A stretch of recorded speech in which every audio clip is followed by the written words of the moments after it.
Fuck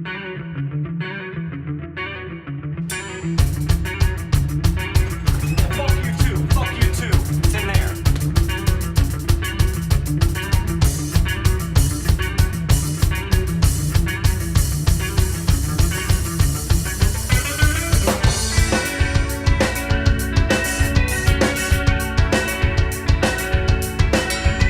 My name is Jason Moscow, and I pretty much play all the instruments. My name is Jared, Jarrod, Moore, Moore. What was the first part again? Your name? My name. What's your name? My name's Nate. I play bass. All right. What was the second part? What instrument do you play? Drums. How long have you been with the band? Been in the band for I think 3 years, something like that. 12 years. I just come to practice and they say we'll let you know after every practice. So Oh, so does you're... this mean I'm in? Who writes the songs for Hiedi Askew? We all actually kind of write them, but I mean, as far as like creativity and creative force goes, I'm very much the creative force and like kind of the driving force. I don't really know. Predominantly myself. I write every part. Yeah, like really me, mostly. I wrote them all when I was about 8 years old. Well, I'm not really a part of what they call a writing process. How many songs does Hiedi Askew have? How many have I written? At least 5. 248. I'd say like 12.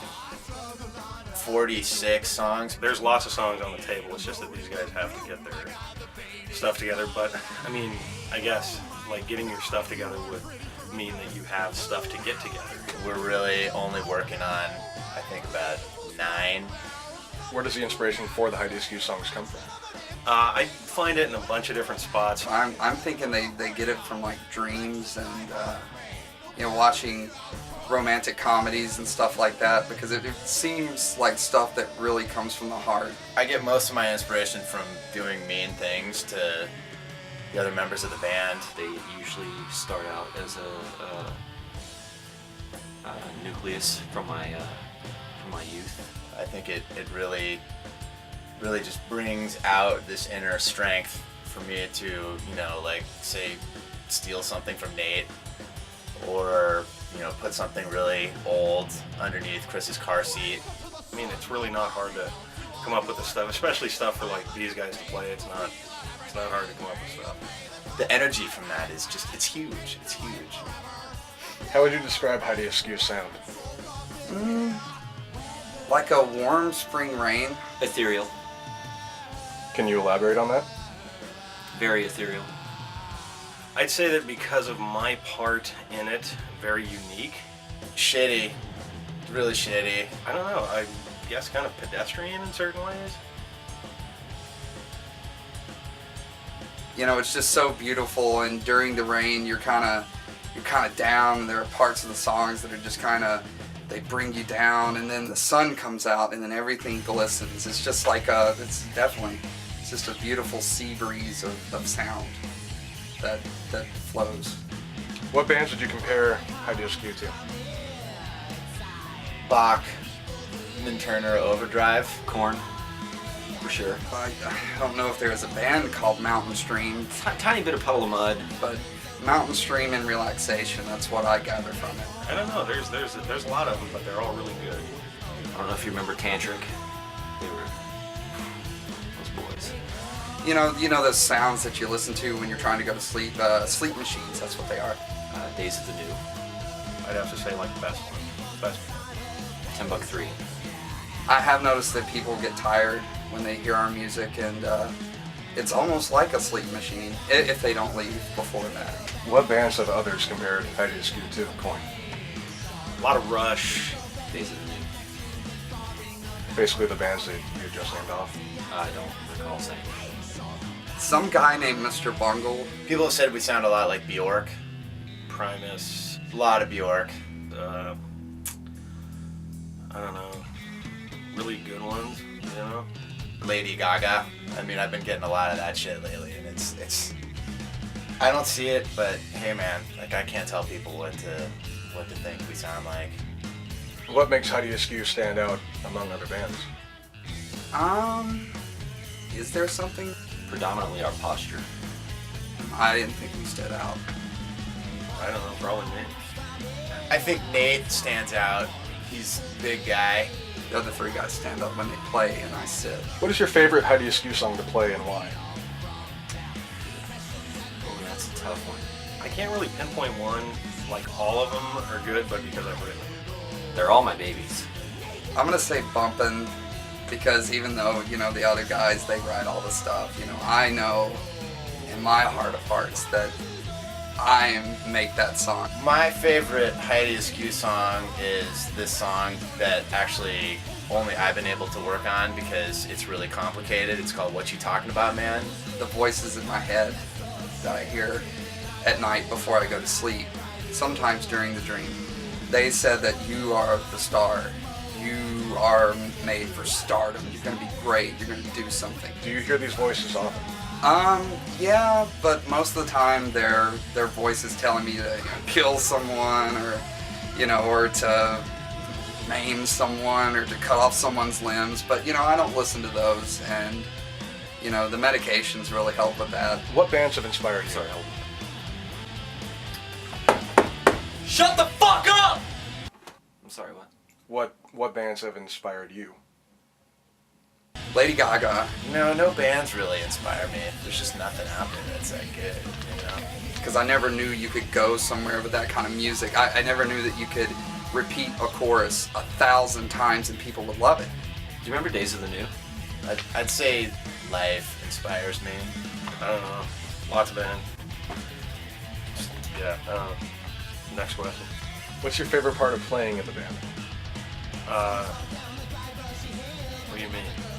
The belittling, you know, makes me feel special because I know they're messing with me because they like me. Playing in front of people, really getting out there and getting my aggressions out. Do you like playing with Hiedi Askew? Yeah, you know, yeah, I mean, I guess. I always hear Nate say, well, if I wouldn't mess with you if I didn't like you. You know, and he's got this look in his eye like he might want to take me in the bathroom and do bad things to me. You know, sometimes I'll slip little things in, like I'll move lyrics around, like if some guy's staring at me funny in the front, like I'll talk trash about him. You won't hear it because I'm constantly competing with these, you know. What's your favorite part of playing in Hiedi Askew? Me. Next question. What do you think of the other members of the band, personally and as musicians? Children. They have these sheepish personalities, you know, they're followers. I think they're little kids. They're also great bowlers. They definitely know how to hold their instruments. I think, you know, that's key, I think, is when they're up on stage, they look like they know what they're doing. Specifically, what do you think of each member of the band?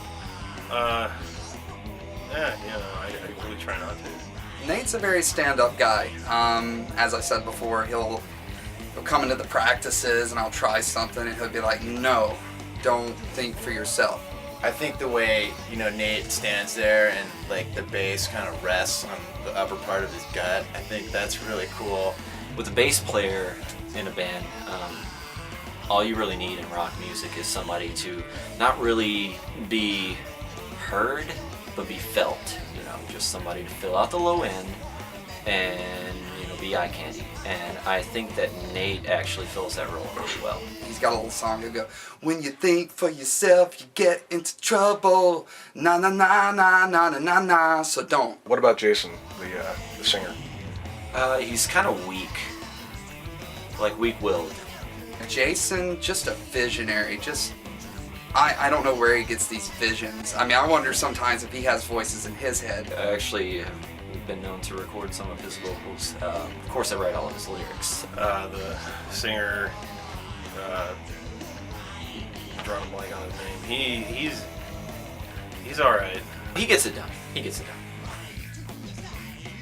Not to the level of, you know, like, say, the singer from Days of the New. What about Jared?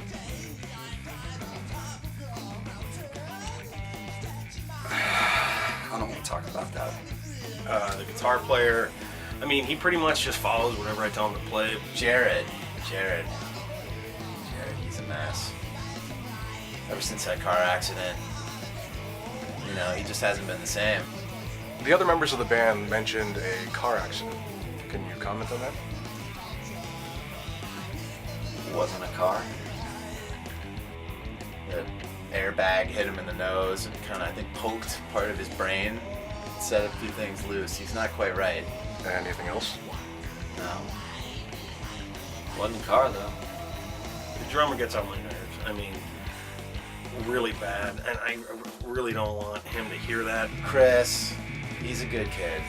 He means well. He's cute. You know, you want to cuddle with him. He's a sucker, but you're not gonna put that on there. Right? If he could hit a drum, I would be a lot more into Chris as a musician. He's like always positive and always happy, but it's like happy and positive in a way that doesn't help anybody, you know. And it's fucking drag sometimes, dude. He has long hair. Focus on getting your talent together instead of being a nice guy. It's very cool to have somebody with long hair.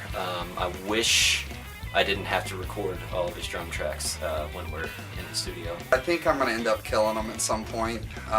Just one by one, stringing them up, one limb at a time. You know, just kind of cauterizing the wound. Is and it then okay? moving. Is it okay if we move on from this question? Yeah. That's fine. What is Hiedi Askew's biggest hurdle on his way to success? You mean like biggest hindrance, like the biggest thing holding us back from making it type of thing? Yeah. And you should write the questions like that. I don't think there are hurdles. I think anyone that sees it'll just bring a glimmer of hope and light and happiness to their everyday lives. Jason. The roadblocks we've been hitting is that no one can hear me, which has been keeping us at this juvenile level of playing. He's the type of guy to say, I wish I could get this shit done, but I might not be able to unless I take a $50,000 bank loan out. And I'm like, no, dude, you know, just hard work. The biggest thing holding us back, I guess, and by us I mean me, would be the other guys. Elbow grease. We've gone through a bunch of different members, and by we I mean me. And you can't talk to him about it because he just tells you what you want to hear. It's like trying to tell a dog that he shouldn't chew something up. The dog doesn't understand that, you know. The dog's never going to get that because it just doesn't have that higher brain function. So that's kind of like dealing with these guys. They just don't have the higher brain function, I guess. And I don't want to compare them to dogs, but it's hard to find a medium to compare them to. What's your ultimate goal for the band? My ultimate goal for the band is to provide a home for myself in the hills of Nebraska. I think it's just to kill some time, really. Like, it sort of helps me get through the day. I would say the ultimate goal for the band, and by the band I mean me, would be to bring what I do to the masses so that hopefully they can understand that. Just to, you know, go on tour and be with the guys and really hang out, you know, as long as, like, you know, Jared got his own bus, like his own bus that he didn't have to travel with us. He just, like, showed up and then we get on it. By the time I get that home, we're already going to have several multi-platinum albums, and, you know, I mean, my genius will have done breathed. What's your ultimate goal in life? I wanted to be a star dancer. It's this new thing now where they're gonna send people up into orbit and you get to dance.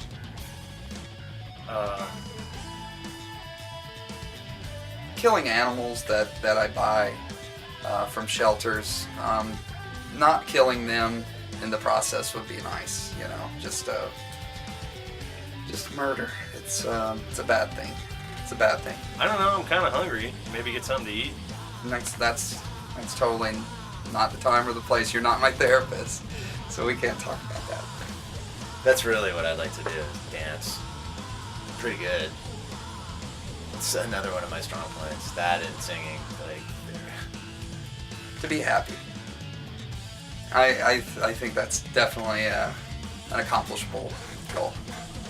Potato Farm, next question. That's actually all I have.